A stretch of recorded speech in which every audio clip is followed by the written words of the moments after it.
महाकुंभ मेला, जिसे दुनिया के सबसे बड़े सांस्कृतिक और आध्यात्मिक आयोजनों में से एक माना जाता है, हिंदू धर्म और भारतीय परंपराओं का एक अनोखा प्रतीक है। प्रयागराज में आयोजित होने वाला यह मेला सिर्फ एक धार्मिक आयोजन नहीं है, बल्कि यह हमारी सांस्कृतिक विरासत और सामूहिक चेतना का परिचय है। आगामी महाकुंभ 2025 में इस आयोजन को भव्य रूप देने में कई संस्थाओं और व्यक्तित्वों का योगदान रहेगा। इनमें से एक हैं राजपुरोहित मधुर जी, जो राष्ट्रीय परशुराम परिषद के सह संयोजक और इस आयोजन के सहायक हैं। नमस्कार, आप देख रहे हैं एयर न्यूज और हमारे साथ हैं राजपुरोहित जी, राजपुरोहित मधुर जी। मधुर जी, आपका स्वागत करते हैं। सारा नमस्कार। मधुर जी, सबसे पहले हम और हमारे जो दर्शक हैं वो ये जानना चाहते हैं कि आपकी जो जीवन लीला वो कहाँ आप जन्मे, आप किस फैमिली में थे और फैमिली बैकग्राउंड आपका क्या था, उसके बारे में जानना चाहते हैं। AIR न्यूज के सभी दर्शकों को इस पावन पवित्र 2025 के एक नए वर्ष की शुभकामनाएं मैं देता हूं। राष्ट्रीय परशुराम परिषद एक ऐसा संगठन है और उस संगठन जो विशेषकर आध्यात्मिक और जीवन जीने की एक सरलता, एक समता को, समाज में समरसता को स्थापित करता है, उस संगठन की तरफ से भी AIR के सभी दर्शकों को मैं हार्दिक धन्यवाद और स्वागत भी करता हूँ जी। मेरी जीवन शैली एक आध्यात्मिक विषयों में रही है। बाल्यावस्था से ही हमने अपने आश्रम श्रीमद परमहंस आश्रम टीकर माफी में शिक्षा दीक्षा ली और उस शिक्षा के अंतर में कहा जाता है कि बाल्यकाल में जो है जब हम आश्रम की शिक्षा की तरफ बढ़े तो उस समय विद्यार्थी जीवन में हमें छात्रावास में, आश्रम में रह करके ही शिक्षा को प्राप्त करना था। तो बाल्यकाल से लेकर के और लगभग 22 वर्ष की आयु तक हमने आश्रम में रह करके ही हमने शिक्षा को प्राप्त किया है। विषय यह भी है कि हमारा फैमिली बैकग्राउंड, देखिए मैं एक सामान्य ब्राह्मण परिवार से जो है आता हूँ और हमारा जन्म जो है मुंबई में हुआ है, लेकिन जो हमारा पैतृक स्थान है वह अयोध्या है। तो अयोध्या अपने आप में जहाँ जो अपने आप में अजय हो, जहाँ साक्षात भगवान राम का जन्म हुआ हो, जहाँ साक्षात सरयू कलकल निनाद करती हूँ, तो ऐसी पावन पवित्र धरा से हम जो है आते हैं और समाज में समरसता, सद्भावना को स्थापित करने के लिए, धर्म को स्थापित करने के लिए, गौ, गंगा, गायत्री, स्त्री, इन सब की प्रताड़ना को इस पूरे समाज से हटाने के लिए और उनको एक नया वरदान, एक नया स्थान, उनका अस्तित्व जो है बचा रहे, इसके लिए हम कार्यरत रहते हैं जी। आपके शैक्षणिक योग्यता के बारे में जानना चाहेंगे, कितना पढ़े हैं, क्योंकि एक पुरोहित हैं आप, तो स्वाभाविक है कि आपने वेदों का भी आपको ज्ञान होगा, तो उसके बारे में थोड़ा सा बताइए। देखिए, शैक्षिक योग्यता तो प्रारंभिक काल से आश्रम से हम शिक्षित हैं, तो उसमें प्रवेशिका से लेकर के और आचार्य तक हमने नव्य व्याकरण की शिक्षा प्राप्त की है। नव्य व्याकरण, ज्योतिष और आदि तमाम धार्मिक ग्रंथों का जो है वहां पर मूल रूप से जो है उसका पाठ कराया जाता था और पढ़ाया जाता था। बाल्यकाल से लेकर के और इस अभी आयु तक अभी शिक्षा ले ही रहे हैं और प्रत्येक मानव अपने जीवन में शिक्षित हमेशा ही होता है, रोज नई शिक्षाओं को प्राप्त किया जाता है। लेकिन रही बात की शिक्षा का मूल्य उद्देश्य क्या है और मूल उद्देश्य को लेकर के जो चलने का समाज में विजन बनाया है हमने, राष्ट्र, देखिए राजपुरोहित एक ऐसा, मतलब ये टैगलाइन भी कह सकते हैं, एक पद भी कह सकते हैं। राजपुरोहित ही क्यों हम लिखते हैं, ये भी बहुत बड़ा प्रश्न आ जाता है लोगों के मन में कि किसी राजा के घर के हम पुरोहित होंगे। लेकिन आपको बता दें, जो चौथे वर्ण में, जो निचले वर्ण में लोग आते हैं, गरीब, शोषित, वंचित, जिनके लिए राष्ट्रीय परशुराम परिषद काम कर रहा है, ऐसे असहाय, ऐसे पीड़ित, ऐसे शोषित, ऐसे वंचित लोगों के लिए मैं उनके लिए राजपुरोहित बना हूं। और राजपुरोहित बनने में मुझे गर्व होता है कि मैं किसी राजा के यहाँ का राजपुरोहित नहीं, इस पूरे भारत में रह रहे उस चतुर्थ वर्ण में जो आज क्रिश्चियन कन्वर्जन हो रहा है, जो तमाम प्रकार के इस्लामिक संगठनों से ग्रसित है, ग्रहण लगा हुआ है, मैं उनके लिए राजपुरोहित बनकर के इसलिए खड़ा हुआ हूँ कि उनको यह एहसास हो कि किसी पद पे, किसी गरिमा को बनाए रखने वाला व्यक्तित्व आज हमारे बीच में खड़ा होता है और वो धर्म को लेकर के हमारे बीच में आता है, धर्म से समरसता की बात करता है। तो राष्ट्र पुरोहित, राजपुरोहित, ये पुरोहित अर्थात दूसरों को कल्याण करने वाला व्यक्ति, और राज अगर लग गया तो यानी कि राजस्व पद पर सुशोभित होने वाला व्यक्ति, यानी इस राज्य में रह करके सामान्य जनमानस के लिए जो व्यक्ति काम कर रहा हो वही राजपुरोहित जी। जैसे कि हमें पता है कि आप राष्ट्रीय परशुराम परिषद में से जुड़े हैं, तो आप उस वहां पे किस पद पर हैं, आपकी क्या भूमिका वहां पे, आपका क्या कार्य है, उसके बारे में थोड़ा सा बताइए हमें।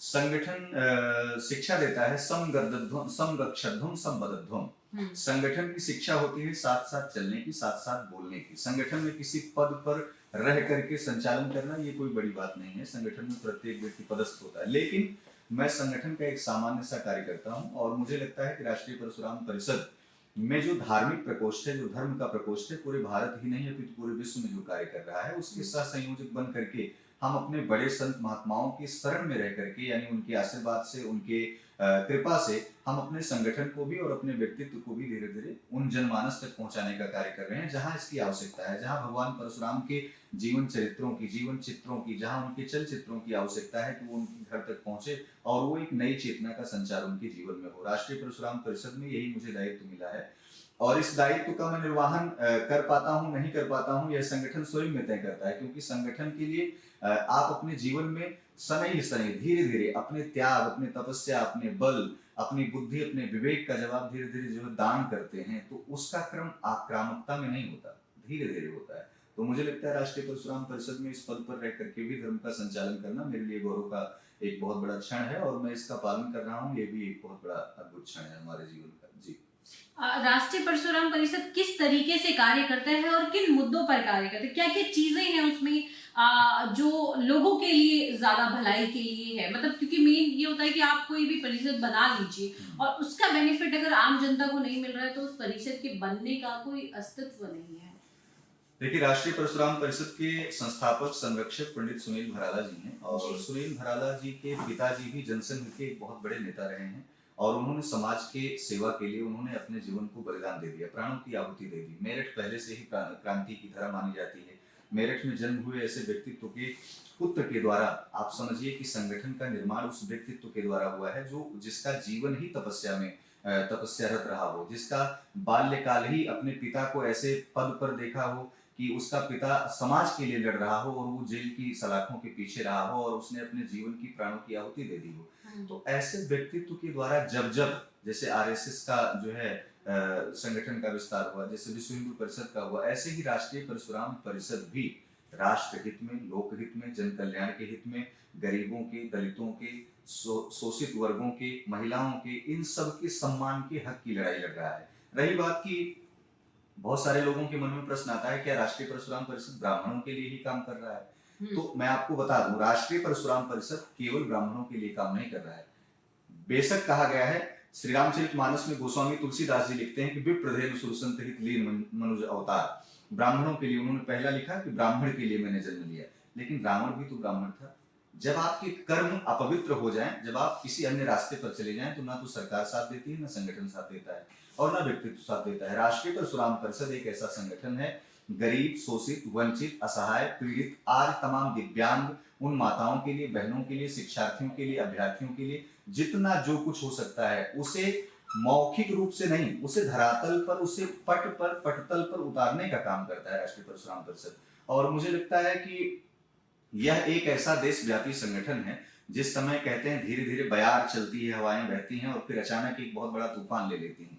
तो अभी बयार चलने का समय है, लेकिन राष्ट्रीय परशुराम परिषद जिस दिन ये पूरे राष्ट्र में खड़ा होगा, विश्वास मानिए उस दिन एक एक प्रत्येक व्यक्ति के हक की लड़ाई और ज्यादा अच्छे से लड़ी जाएगी। और साथ ही साथ जो इसके संरक्षक है, संस्थापक हैं, एक ऐसे नेतृत्व को चलाने वाले, मुझे लगता है उनके जीवन के संघर्षों को, मूल्य क्षणों को प्रत्येक छोटे छोटे बच्चे अपने जीवन में उतारने का काम करेंगे कि आज की सदी में ऐसा व्यक्ति अपने जीवन में जो सोच रख करके समाज के लिए काम कर रहा है वो अपने आप में कल्पनीय है। जी। जैसे कि राष्ट्रीय परशुराम परिषद में आप धर्म प्रकोष्ठ में सह संयोजक हैं तो आपके भी कुछ कार्य होंगे, आपकी भी कुछ जिम्मेदारियां होंगी, तो क्या आपकी कौन कौन सी जिम्मेदारियां हैं और आप कैसे उन्हें पूरा करते हैं? मेरी नैतिक जिम्मेदारी है कि अगर हम धर्म प्रकोष्ठ से हैं तो पहली बात संगठन धर्म की मर्यादा में चले, उसको संरक्षित करना, उसको संगठित लेकर के चलना। यदि संगठन से कोई व्यक्ति अपनी फूट डाल रहा है, कहीं से भी संगठन में कोई विकार युक्त हो रहा है, हो सकता है कुछ गलत सोच रहा हो, तो उसके दिमाग को एक सही दिशा में ले आना, उसे संगठन में पुनः जोड़ करके लेकर के चलना।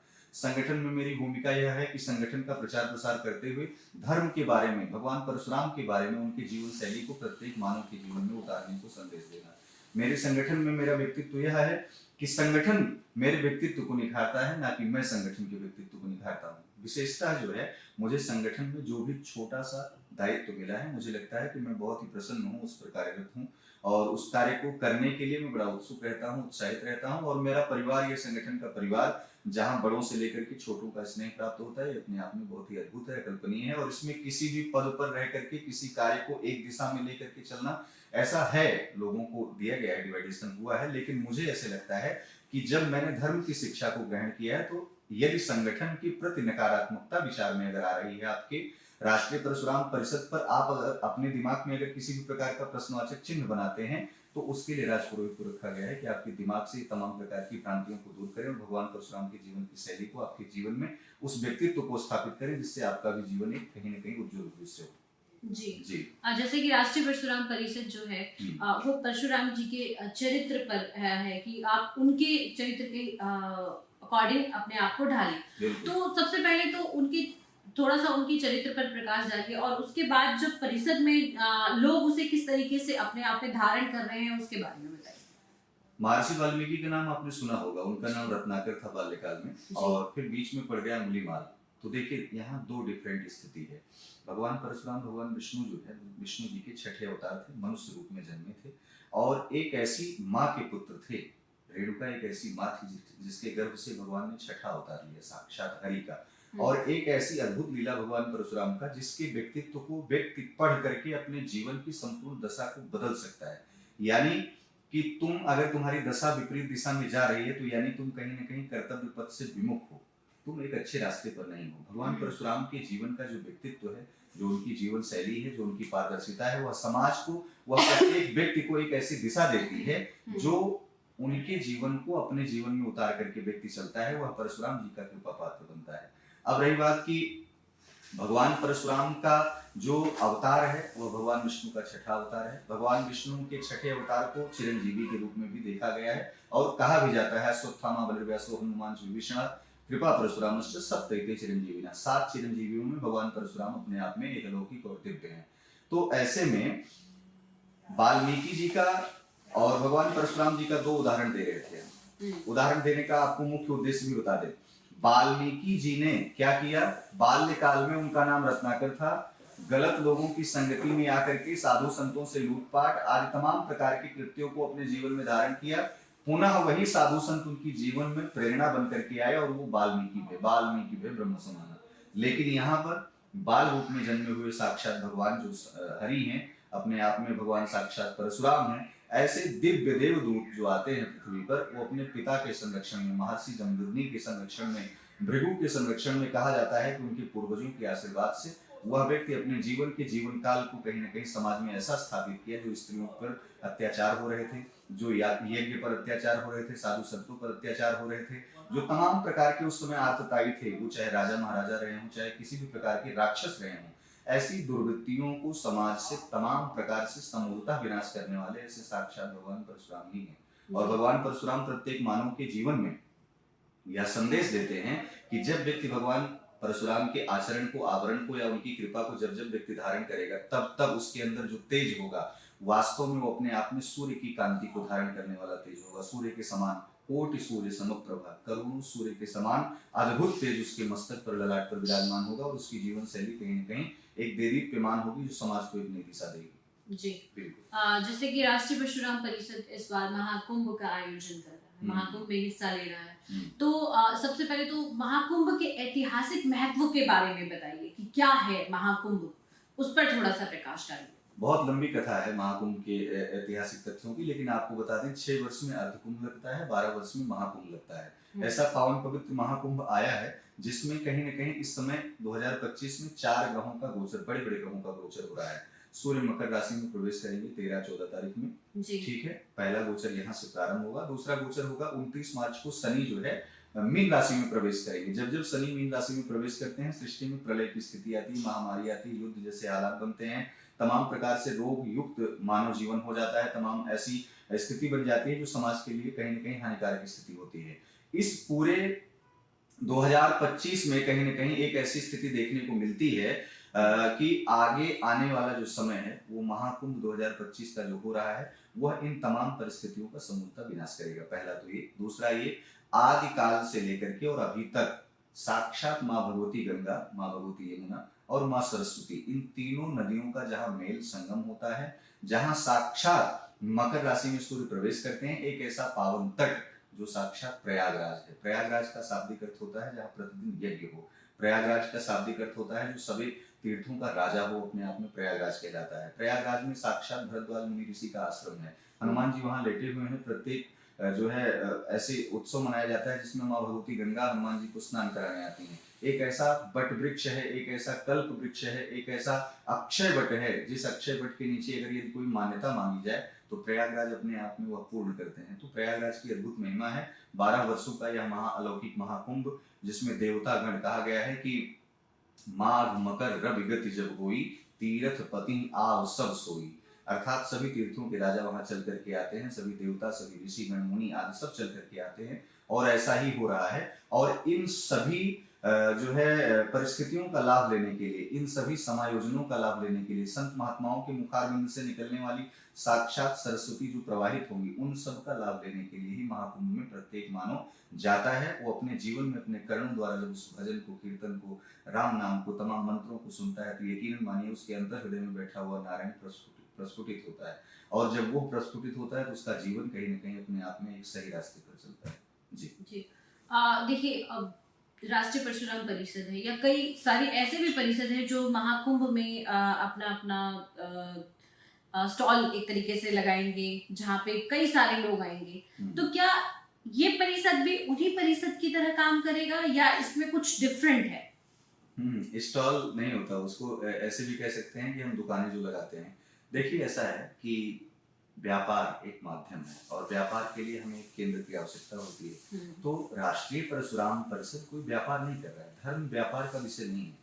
और रही बात कि महाकुंभ में दुकानें जो लगेंगी भी, तो प्रत्येक मानव के जीवन में कहीं न कहीं रोजमर्रा की चीजें होती हैं। साधु संतों को भी कुछ खाद्य पदार्थों में फल, पान, फूल आदि चीजों का सेवन करना होता है, भगवान को भी चढ़ाने में, माँ भगवती गंगा के पूजन में। तो अगर दुकानें नहीं होंगी तो आएगा कहाँ से? दूसरा विषय ये कि पूरे उत्तर प्रदेश की अर्थव्यवस्था तो मुझे लगता है पता नहीं कितने नेक्स्ट लेवल पे चली जाएगी। और पूरे भारत की जीडीपी की एक बात किया जाए तो इस महाकुंभ से उसमें भी बहुत बड़ा अंतराल देखने को मिलेगा, बहुत बड़ा अंतर आएगा। वो कैसे?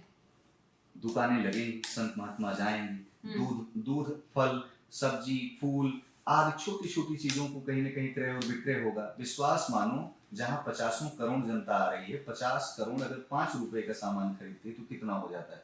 आप गुणा भाग कर लीजिए। मतलब इस महाकुंभ से इस दुनिया का, इस पूरे भारतवर्ष का सबसे अलौकिक यह महाकुंभ है, जिस महाकुंभ में सरकार ने इतना धन लगाया है। और विश्वास मानिए, पूरे प्रदेश की ही जीडीपी नहीं, पूरे देश की आर्थिक स्थिति में कहीं न कहीं सुधार देखने को मिलेगा। और मुझे लगता है सरकार ऐसी ही होनी चाहिए जो खान पठान और तमाम टोपी धारकों से दूर होकर के धर्म को आगे बढ़ाए। जब जब हम धर्म के रास्ते पर चलते हैं तब तब कहीं न कहीं एक ऐसी स्थिति आती है, समाज को एक नई चेतना मिलती है। अब रही बात की राष्ट्रीय परशुराम परिषद जो अभी समाज में एक नई प्रेरणा को लेकर के चल रहा है, तो वो दुकान स्टाइल पर काम नहीं करता है। राष्ट्रीय परशुराम परिषद एक ऐसी दिशा में काम करता है जो गरीबों को भगवान परशुराम परिषद, राष्ट्रीय परशुराम परिषद उनके घर में भगवान परशुराम को स्थापित करने का काम करेगा, उनको चालीसा देने का काम करेगा कि तुम उस पथ पर चल करके कहीं न कहीं एक ऐसी दिशा में काम करो जो राष्ट्र हित में हो, जो कहीं न कहीं देश हित में हो। और इसके लिए ही परिषद काम कर रहा है। जी। तो हमने ये भी सुना था कि राष्ट्रीय परशुराम परिषद जो है वो परशुराम जी की एक भव्य प्रतिमा बना रहा है, तो वो किस हद तक सत्य है? यकीनन 1000% सत्य है। और इसमें मुझे नहीं लगता संगठन यदि कोई भी भूमिका बना रहा है तो वो सत्य होता है, वो धरातल पर उतारा जाता है। संगठन बहुत कुछ अच्छा कार्य कर रहा है। संत महात्माओं का चरण धूल करके एक ऐसा संगठन है जो संत महात्माओं की सेवा में, उनके सम्मान में, आप विश्वास मानिए कि विगत कई लंबे वर्षों से मैं स्वयं यह कार्य कर रहा हूँ और मैं साक्षी हूँ। तो ऑन कैमरा मुझे ये नहीं है कि मैं उसमें बनाई हुई बातों को, कागज में लिखी हुई बातों को बोल रहा हूँ, उसका प्रमाण भी है। महात्माओं को बुलाया जाता है, यथा उचित स्थान दिया जाता है, उनके पद को प्रक्षालित किया जाता है, उस चरण रज को जो प्रक्षालित किया होता है अपने सर पर छिड़का जाता है, पवित्र किया जाता है कि हमारे जीवन के सभी पाप धुले। संत महात्माओं के चरणों की रज को मस्तक से लगा करके अपने जीवन की शैली को हम लोग आगे बढ़ाते हैं। और संगठन इसी के नाम पे तो चल रहा है। हम संतों की प्रेरणा को जीवन में आगे बढ़ाते हैं, हम संतों के सम्मान के लिए लड़ाई लड़ते हैं, हम स्त्रियों के सम्मान के लिए लड़ाई लड़ते हैं, गरीब असहाय। आप देखिएगा हमारे जो है पूरा कवरिंग आप करेंगे ही, मीडिया पूरा करेगा, आप एक एक ऐसे ऐसे गरीब जो तमाम प्रकार से होते हैं उनको सम्मानित किया जाता है, उनको यथास्थान। जिस प्रकार मोदी जी तो गए अर्धकुंभ में, उन्होंने एक विजन बनाया था कि वहाँ के सफाई कर्मचारियों को, संत महात्माओं का पैर न धुल के उनका धुला था। तो ये कार्य हम लोग और पहले से ही कर रहे हैं, लेकिन संगठन की एक रूपरेखा है कि प्रत्येक मानव के उसकी मनुष्यता के लिए यदि वो सही मार्ग पर चल रहा है तो उसके लिए लड़ाई हम लोग लड़ते हैं। राष्ट्रीय परशुराम परिषद सदैव खड़ा रहता है। जी। हम्म। राज पुरोहित मधुर जी की तरफ से सनातन धर्म क्या है और वो किस तरीके से देखते हैं सनातन? देखिए, सनातन धर्म अगर आप जो है मनुष्यता के बोध को लेकर के चलेंगे, धर्म का पालन करेंगे, स्त्री का सम्मान करेंगे, गौ गंगा गायत्री को जो है प्रताड़ित स्थिति में नहीं रखेंगे, गंगा की सफाई में सहयोग करेंगे, गंगा जल का पान करेंगे, धर्म में आस्था रखेंगे, मूर्ति पूजा में आस्था रखेंगे, तो राजपुरोहित मधुर जी का जो ये बयान है वह सनातन धर्म के लिए प्रत्येक मानव को जो है सम्मान की दृष्टि से देखना चाहिए। लेकिन अगर तुम विरोध करते हो, टोपी लगा करके, खान पठान आदि बन करके, ब्रह्मा मारीच जैसी शक्लों को लेकर के तुम आते हो और तमाम प्रकार से धर्म में विद्वेषण फैलाते हो, तो ऐसी क्रियान्वयन स्थिति में ये फरसा हाथ में सुशोभित है। कहीं ना कहीं गले पर रख करके हम लोग ऐसा भी कर देते हैं कि जब शास्त्र है तो शस्त्र है, और शस्त्र नहीं रहेगा तो शास्त्र ही। हम बहुत पोथी पढ़ लें, क्या करेंगे? हम अपनी सुरक्षा ही नहीं कर पाएंगे, बहन बेटियों के लिए लड़ नहीं पाएंगे, अपने धर्म के लिए नहीं लड़ पाएंगे, तो ये नमूने दुनिया भर के आएंगे, कालनेमी बन करके उस पर बैंड लगा देंगे। इन्हीं मूर्खों के लिए ही तो ये फरसा उठाना पड़ा है, और इसलिए आज से फरसा उठ गया है। ये फरसा जब उठा है तो राष्ट्रीय परशुराम परिषद की ही कृपा से उठा है, ये भगवान परशुराम की प्रेरणा से उठा है। यह फरसा आज इसलिए उठाने पर विवश हो गया है, ब्राह्मण समाज हो या कोई भी समाज हो, अपनी सुरक्षा के लिए, राष्ट्र की सुरक्षा के लिए, धर्म की सुरक्षा के लिए, नारी की सुरक्षा के लिए अगर यह फरसा विलुप्त हो जाएगा तो भगवान परशुराम चिरंजीवी तो हैं, लेकिन वो अपने आप में कहीं ना कहीं रुदन करते होंगे, कैसे मनुष्यों को नपुंसक स्थिति में हमने उतार दिया। तो इसलिए उन सभी जो है लोगों को, उन सभी युवाओं को मैं प्रेरित करना चाहता हूँ, आह्वान करता हूँ कि अपने पास जहाँ आप ज्ञान रखते हैं, शास्त्र पढ़ते हैं, वहीं शस्त्र भी रखने का प्रयास करें। जी। अच्छा, राष्ट्रीय परशुराम परिषद ने महाकुंभ के लिए किस किस तरह की तैयारियां की है? बहुत ही अद्भुत, बहुत अलौकिक तैयारी है। आप आइए, सबका स्वागत है। और इस मीडिया बंधु AIR न्यूज की जो भी दर्शक देख रहे हैं, जहाँ जहाँ तक ये वीडियो जा रहा है, उन सबको मैं आह्वान देता हूँ, आह्वान करता हूँ। राष्ट्रीय परशुराम परिषद में भोजन, शयन, रहने, यज्ञ अनुष्ठान आदि सब कुछ करने की व्यवस्था है। बड़े बड़े विप्र महात्माओं के द्वारा संत मुखारबिंद से अपने कथा श्रवण कराएंगे, उसका भी लाभ लीजिए। बहुत ही सुंदर, ये अपने आप में एक बहुत ही अलौकिक होगा। आप आइए, आपको अच्छा लगेगा। और आप यह भी समझिए कि जब आप किसी संगठन से जुड़े, जब किसी राष्ट्र के एक मुहिम में जुड़े, तो संगठन के लिए समर्पण का भाव लेकर के आए। संगठन आपसे धन नहीं मांगता, संगठन आपसे समर्पण मांगता है, और समर्पण जब आप देंगे तो संगठन मजबूत होगा, और जब संगठन मजबूत होगा तो राष्ट्र के हित में कार्य होगा। जी जी। मेरा जो ये सवाल है ये शायद मुझे सबसे पहले आपसे पूछ लेना चाहिए, लेकिन मैं आपसे अब पूछ रही हूँ कि आप एक युवा हैं और आजकल की जो युवा है वो डॉक्टर, इंजीनियर या किसी और फील्ड में जाना चाहती है, लेकिन आप पुरोहित बने हैं और आपने ये फील्ड चुनी है, इसके पीछे का कारण क्या है? देश के बड़े बड़े युवा एंजाइटी, डिप्रेशन के शिकार भी बने घूम रहे हैं। देश के बड़े बड़े युवा IAS IPS बन जाते हैं, रेल हादसे में शिकार हो जाते हैं, मर जाते हैं, उसी में जाके फांसी लगा ले रहे हैं। उन देश के युवाओं को आप क्या कहना चाहेंगे? देखिए, ये धर्म है, धर्म को जब आप धारण करें, कोई चोला नहीं है, ये धर्म है। धर्म को अंतर हृदय में जब आप धारण करेंगे, साक्षात ईश्वर आपके साथ सहायक होगा। मैं उन प्रत्येक युवाओं को जागृत करने के लिए मैंने ये जीवन अपना समर्पित किया, और मुझे लगता है मैंने अपना जीवन जो समर्पित किया है राष्ट्र हित में, देश हित में, वो अपने आप में अद्भुत है और अलौकिक है। मैं तमाम युवाओं की जीवन शैली को, तमाम युवाओं के तमाम डिप्रेशन को, फ्रस्ट्रेशन को मैं निकालने का भी काम करता हूँ। उस पर मुहिम हमारी जारी है। तो धर्म ये शिक्षा देता है। मैंने बाल्यकाल में ही इस पूरे वस्त्र को, इस पूरे परिधान को धारण किया और शिक्षा ली।